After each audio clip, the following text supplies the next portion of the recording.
राधे राधे दोस्तों, तो स्वागत है आप सभी का आज के मेरे न्यू ब्लॉग में। कहा जाता है कि गौ माता में ही सारे देवी देवताओं का वास होता है, इसीलिए सबसे पहले की जाती है उनकी पूजा। हमने भी प्यारी गायों को गुड़ और रोटी खिलाया, गेरू और तिलक से उनके तिलक किया, घंटी बांधी और उनका पूजन किया। तो अब आती है गोवर्धन बनाने की बारी। गाय के गोबर से भगवान गोवर्धन का सुंदर स्वरूप बनाया हमने और उसके चारों तरफ छोटी छोटी पहाड़ियाँ बनाई। और मैंने इसको पहले कलर से ड्रॉ किया था क्योंकि मैं फर्स्ट टाइम बना रही थी इस टाइप का गोवर्धन। वरना हमारे यहाँ तो कुछ अलग ही बनाते हैं, लेकिन मैंने फ़ोन में से देखा था गाइस, तो मुझे बहुत अच्छा लगा, इसलिए मैंने सोचा क्यों ना ट्राई करें। तो पहले मैंने कलर से ड्रॉ करने के बाद उस पर उसी टाइप से गोबर जो था वो चिपकाया। और उसके बाद मुझे थोड़ा ठीक लगने लगा कि हाँ थोड़ा सही बन रहा है। वरना पहले तो मुझे बहुत डर लग रहा था कि पता नहीं कैसा बनेगा, कहीं मुझे घर वाले डांटने ना लग जाएं। कहते हैं ना, जब कला भगवान देते हैं तो सब कुछ अच्छा ही होता है। छटा तेरी तीन लोक से न्यारी है गोवर्धन महाराज। छटा तेरी तीन लोक से न्यारी है गोवर्धन महाराज।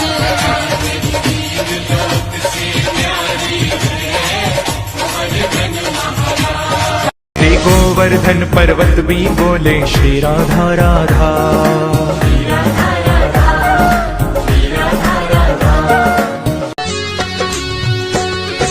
आज वृंदावन रास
दीपक और कलरों से उसे सजाया।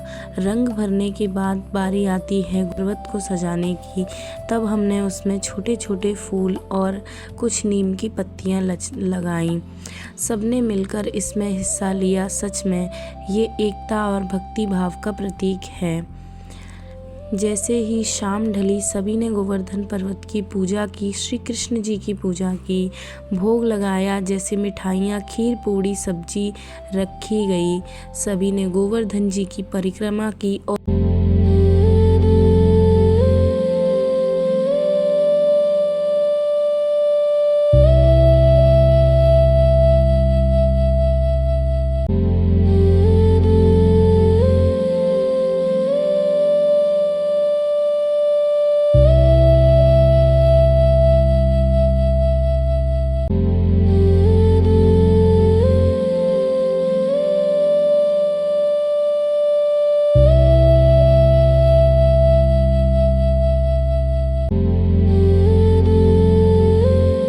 जब उन्होंने अपने छोटे छोटे हाथों से गोवर्धन पर्वत को उठा लिया था। बोली जय श्री गोवर्धन महाराज की।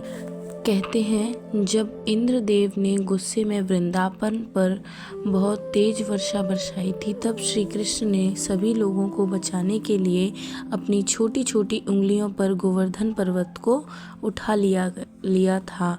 7 दिन तक लगातार बारिश होती रही, लेकिन किसी का भी नुकसान नहीं हुआ, क्योंकि श्री कृष्ण ने सबको अपनी शरण में रखा। इसीलिए इस दिन हम भगवान को याद करते हैं और प्रकृति की पूजा करते हैं। और इस दिन का एक ही खास हिस्सा है अन्नकूट उत्सव। हम तरह तरह के व्यंजन बनाकर भगवान को भोग लगाते हैं, क्योंकि यह पर्व हमें सिखाता है कि प्रकृति से जो मिला है वह भगवान का आशीर्वाद है।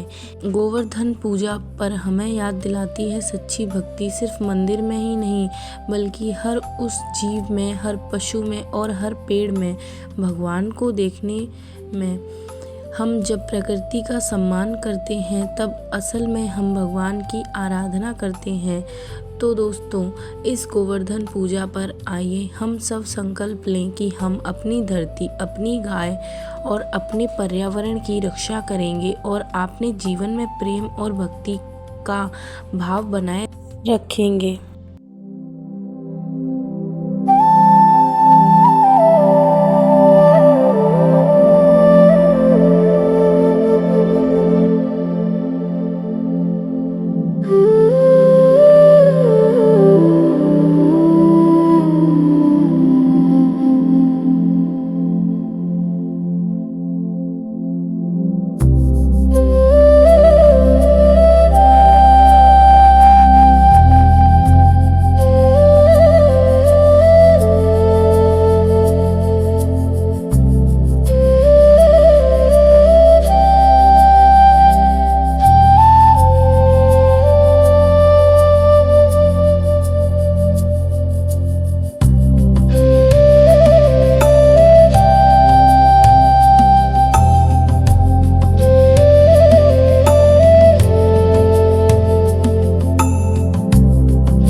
बोलो श्री गोवर्धन गिरधारी लाल की जय।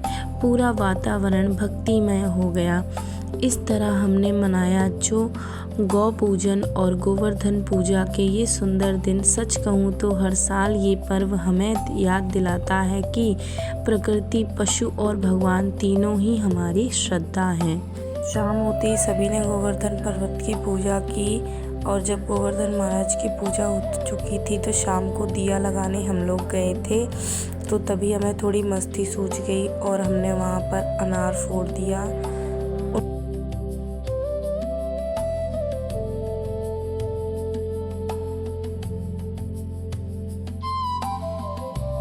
फोड़ा था और उसके बाद वैष्णवी ने बड़ा वाला फोड़ दिया, लेकिन ये साउंड नहीं करता है। और अनार चलाने के बाद हम लोग देख रहे थे कि गोबर तो नहीं उछटेगा।